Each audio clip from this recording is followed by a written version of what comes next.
everyone, and welcome back to another video. It's Brianna Ray from BriIY here to bring you recreating a Grecian statue.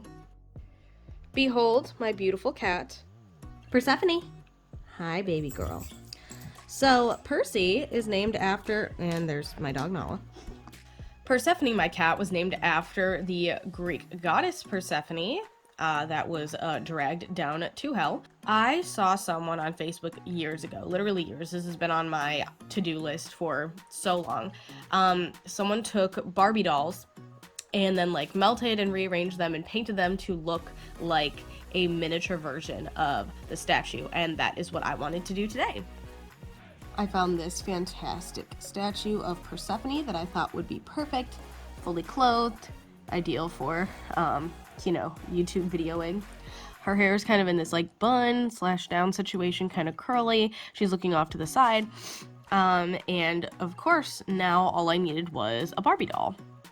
As you can imagine, this is a budget channel, so I don't believe in doing anything at full retail price. So I went to the dollar store and got this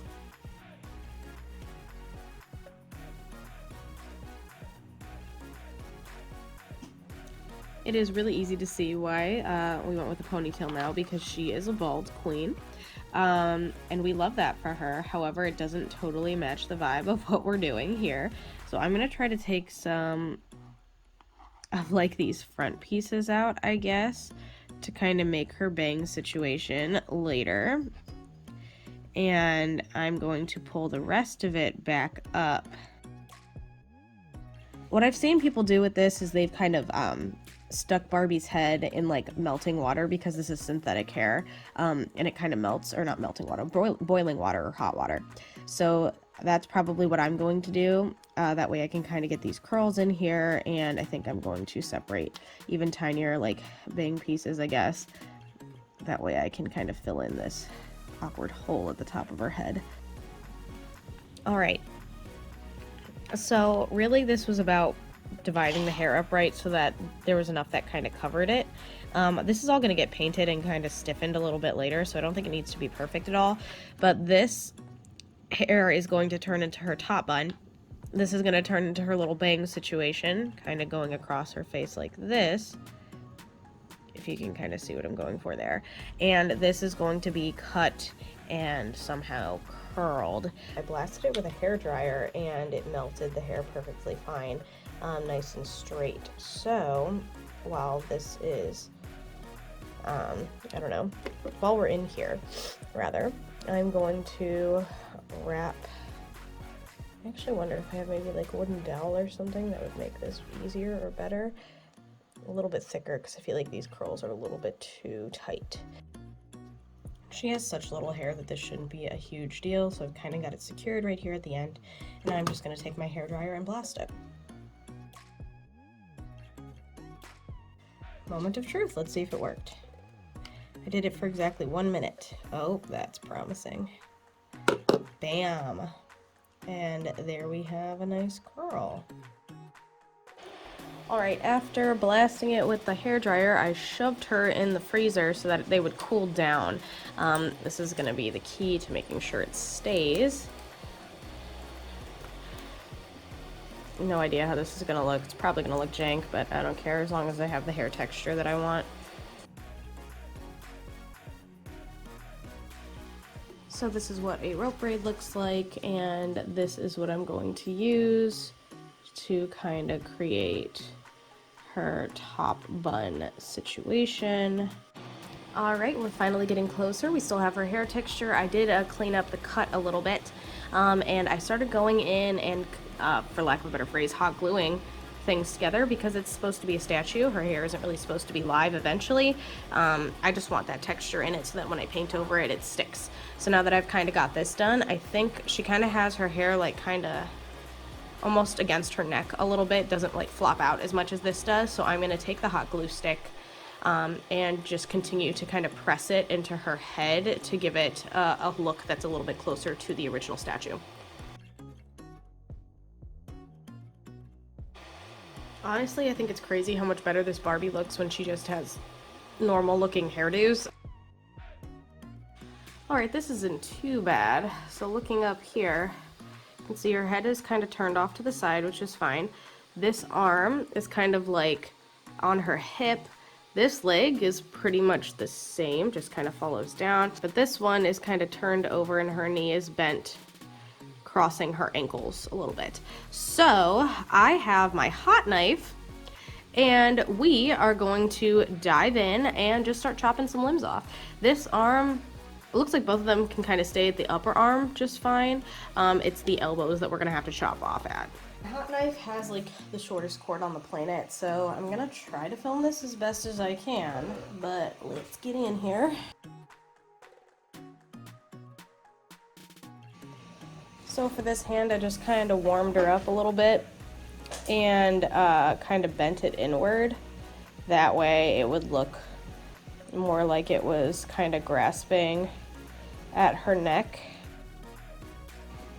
A little something like that. Yeah, that'll do it.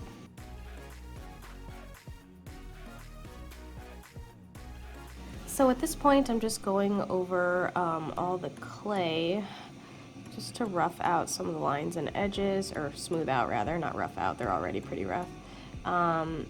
With a damp Q-tip.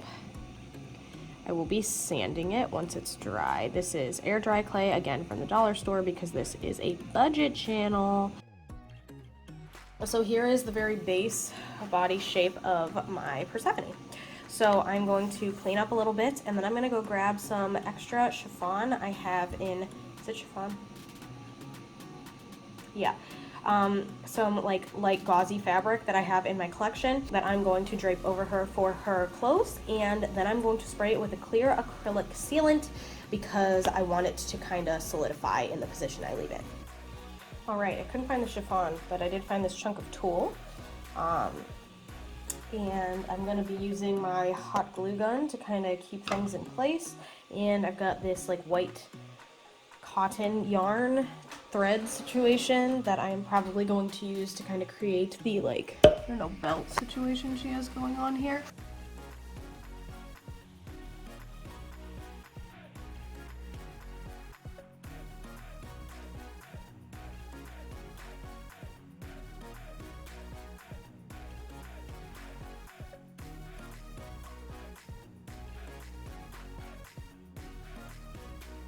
Something I find so interesting about Grecian statues is how all of the like fabric always seems to kind of lay in a very, like, it almost looks wet, like the way that it kind of clings to the body parts. I'm not really certain how to recreate that, and I kind of like the way it looks flowing better. So let's just say this is more Persephone inspired than it is Persephone herself. I'm going to go spray her with some clear coat, and we will come back to paint her when she is all dry. She is much drier, much crunchier, and ready for a little spray. So I'm actually going to do an initial coating of white spray paint, and then I'm going to go in with like a stone color. I might do like that baking soda in the paint trick to kind of add that stone-like texture. I don't know yet for sure, but that is what I'm going to do now. I'm going to do that off camera because I have a affinity, what's the word I'm looking for? I have a tendency to spray my camera when I use spray, so sorry if I'm not spraying on camera as much. There she is, double coated. She needs some dry time, and then we're going to go in with some paint and maybe some filler for some of the cracks that are now more apparent. Maybe, I don't know, we'll figure out what to do with that hair too, but this is kind of where we're starting, and it's already looking like what it's supposed to. Alright, y'all, back again for another day. She is fully dried, and she's crunchy, which we love to see. So today, I've got a cup, I've got some acrylic paints to mix a gray color, and some baking powder. I did check online to see if baking powder or baking soda was better for this kind of like stone effect. They said baking powder covered a lot of cracks and imperfections more than the baking soda did. So I'm going to use that to my advantage.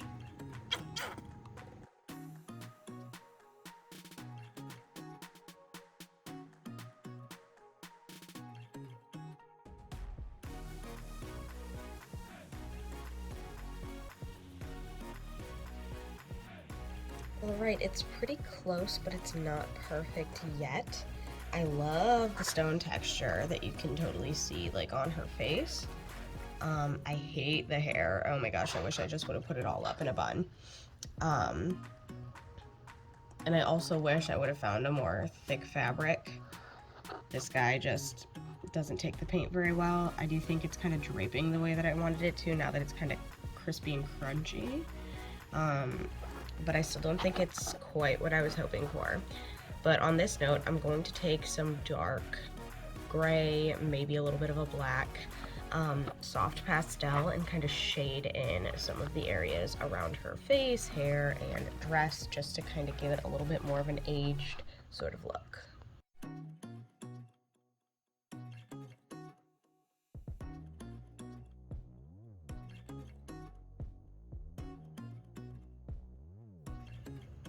I actually really like the way that the shading kind of adds just a little bit more of a stony kind of look to her.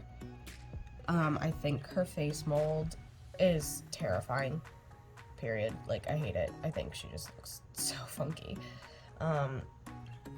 But overall, I do think the effect is there. Yeah, I'm not unhappy with the way that it turned out, actually. I'm gonna actually see one more thing before I finalize this video, is if I can maybe comb her hair out a little bit and see if that makes a difference. It probably won't, but I want to try it anyway. Alright, here is our girl. I wanted to put her amongst the plants, so hopefully she would blend in a little bit more.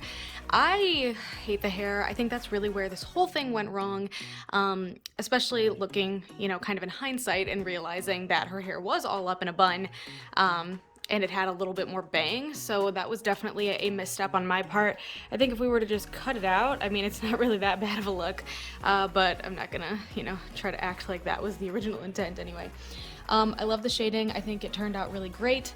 I really do like her from most angles, arguably. It's just this side of her face that is my least favorite. I also think from far away, she actually doesn't look too bad. It's really just when you get up close and in the details, so it's kind of a cool piece to maybe have on a shelf. But definitely not one that I would like to keep maybe super up close on my desk. I had a lot of fun. I learned a lot about these Barbie makeovers. I think kind of compared to my last makeover that I did where I tried to make a Barbie look like me. This is actually kind of a step up and definitely super cool. So yeah, hopefully you got a little inspiration about this. I'm sorry it wasn't, you know, super perfect, but, you know, nothing ever is the first time. If you'd like to see me try this again, or, you know, maybe you have some recommendations, feel free to leave them in the comments. I'd love to learn. So thank you so much for watching. If you like what you saw, feel free to like and subscribe. I put out new videos every Sunday at noon Eastern Standard Time, and I would love for you to be here for the next one. Thanks again so much, and I hope to see you then. Bye!